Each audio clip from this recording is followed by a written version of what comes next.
how do you find the exact value of sine 45 degrees? So sine 45 degrees is a special kind of a triangle, right? So sine 45 here. I have two special triangles here. This one specifically, I'm using this triangle here, which is a 90 degrees here. This will be a 45, and this here is a 45 degrees, right? So again, because I know for a fact that this is a right triangle, and both here are both my angles here are the same. That means I'm going to have the same lengths for these two guys here. So I have one here, and this would be root 2.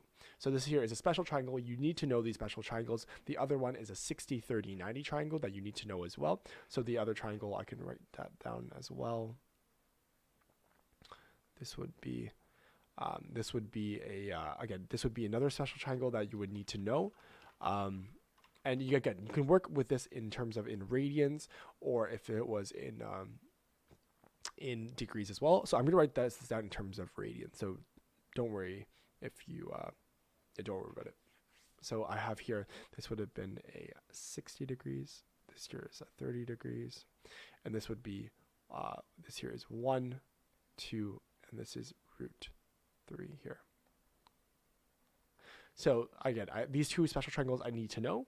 So I'm going to follow this triangle here, right? So this triangle here, because I'm looking at the sine 45, right? So sine 45, again, I can take any of these angles. I could take either this angle or this angle. I'm going to simply use just this bottom left angle here. Sine 45 degrees is simply just my opposite over my hypotenuse. The opposite here is 1. Again, it's 1. My hypotenuse here is root 2. So it's going to be 1 over root 2, or if you rationalize it, it's root 2 over 2. So this solution here is correct. As you can see, it would be 1 over root 2. So this solution is correct.